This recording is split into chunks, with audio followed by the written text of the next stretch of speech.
Olá! Boas-vindas a esta nossa conversa.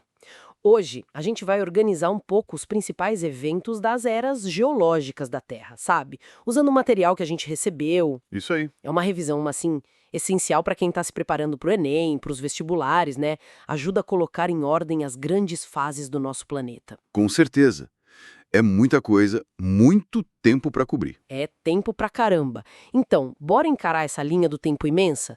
Vamos começar lá do comecinho, formação da Terra, e vir seguindo pelas transformações até, bom, quase hoje. Perfeito. Primeiro, então, o ADANO, coisa de 4,6 a 4 bilhões de anos atrás.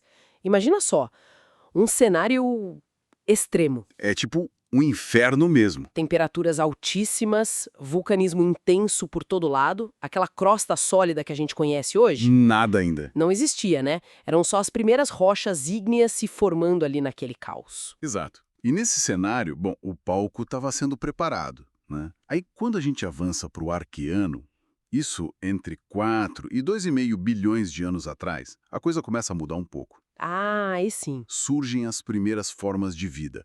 Coisas bem simples, tipo bactérias e, muito importante, as cianobactérias. As cianobactérias. O fascinante aqui é o papel delas, sabe? Elas começam a fazer fotossíntese. E o resultado? Oxigênio sendo liberado na atmosfera. Nossa, a primeira grande poluição, digamos assim. Pode-se dizer que sim. Mudou a atmosfera para sempre. Isso, muito tempo depois, é que permitiu a vida como a conhecemos. É também no Arqueano que a gente vê os primeiros núcleos continentais, os crátons, se estabilizando e as primeiras rochas sedimentares. Entendi.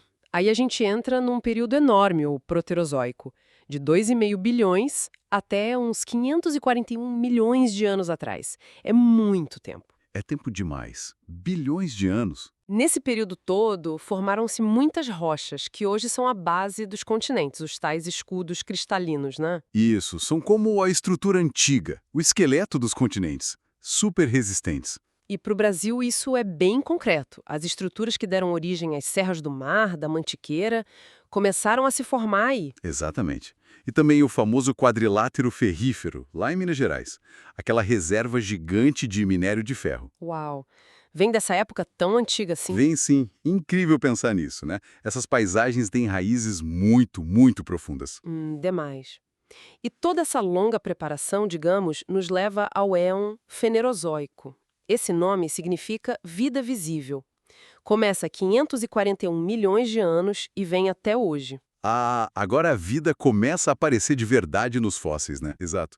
A primeira era dentro do Fanerozoico é a Paleozoica, que vai até 252 milhões de anos atrás.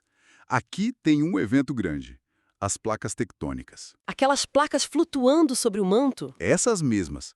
Elas juntaram quase toda a Terra firme num único supercontinente, a famosa Pangeia. A Pangeia, todo mundo já ouviu falar. E outro marco importante dessa era, a formação das grandes bacias carboníferas. Sabe, aquelas florestas gigantes que foram soterradas? E que hoje são fonte de carvão mineral. Justamente. Essenciais economicamente. E aqui no Brasil, é nesse período que começa a se formar a bacia sedimentar do Paraná. Uma estrutura geológica imensa. Entendi. Bom, seguindo a linha do tempo, chegamos no Mesozoico, de 252 até 66 milhões de anos atrás. Essa era a famosa, né? Ah, sim. A era dos dinossauros. Exato. Mas, geologicamente falando, o grande evento foi a Pangeia começando a se quebrar, né? Foi o grande evento tectônico, sim. Essa separação dos continentes, especialmente aqui entre a América do Sul e a África, não foi nada calma. Imagino que não. Esticou a crosta terrestre pra caramba e causou um vulcanismo gigantesco aqui no sul do Brasil. Formou, por exemplo, as rochas da formação Serra Geral, aqueles derrames de lava enormes. Nossa. E tem a ver com petróleo também, né? Tem, sim. A formação de muitas bacias sedimentares nesse período, associadas a essa separação, está ligada às reservas de petróleo que a gente explora hoje. Super relevante. Faz sentido. E aí, finalmente, a gente chega na nossa era atual. O Cenozoico. Começou há 66 milhões de anos, logo depois da extinção dos dinossauros. É quando o mapa do mundo começa a ficar mais parecido com o que a gente conhece. Exatamente. Vemos a formação das bacias sedimentares mais recentes e, muito importante, o surgimento das grandes cadeias de montanhas atuais. Os Andes, Alpes, Himalaia. Isso. São os chamados dobramentos modernos, resultado do choque contínuo das placas tectônicas, que continua até hoje enrugando a crosta. E teve gelo também, né? Glaciações. Tivemos ciclos importantes de glaciações, sim, afetaram o nível do mar, o clima global. Gondwana, que era o bloco sul da Pangeia. A parte que incluía a América do Sul, África, Austrália. Exato. Terminou de se fragmentar. E geologicamente falando, bem no finalzinho desse período todo, quem aparece? Nós, os seres humanos. Nós mesmos. O que já puxa uma discussão bem mais recente, né? Aquela proposta do antropoceno. Ah, sim. É uma ideia que ainda está em debate na comunidade científica. Mas qual é a base dela? A ideia é que a gente, a humanidade, entrou numa nova era geológica, uma época definida pelo nosso impacto massivo no planeta. Principalmente depois da Revolução Industrial, né? Então a questão é se a nossa marca já é tão profunda assim. Exato. Se a nossa atividade, alterando a superfície, a atmosfera, os oceanos, a biodiversidade, deixou uma marca geológica clara e distinta, que justifique essa nova divisão no tempo. Entendi. Alguns cientistas argumentam que sim, que as mudanças que estão os causando são tão rápidas e intensas que são comparáveis a grandes eventos geológicos do passado. Levanta até a preocupação, sabe, de estarmos iniciando uma nova extinção em massa. Pesado. Nossa, que viagem que a gente fez. Bilhões de anos em poucos minutos. Desde um planeta hostil até, bom, tudo isso. A complexidade da vida, os continentes se movendo. As forças moldando as paisagens que a gente vê todo dia aqui no Brasil e no mundo.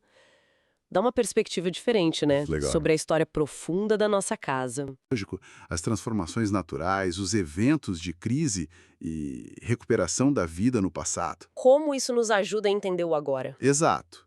Como nos ajuda a dimensionar e, quem sabe, até a agir sobre as mudanças que nós, humanos, estamos causando agora. E numa velocidade que parece não ter precedente. Uma boa pergunta para a gente pensar. Bom, esperamos que essa organização das eras geológicas tenha sido útil para todo mundo que está estudando. Tomara que sim. Até a próxima, pessoal! Até mais.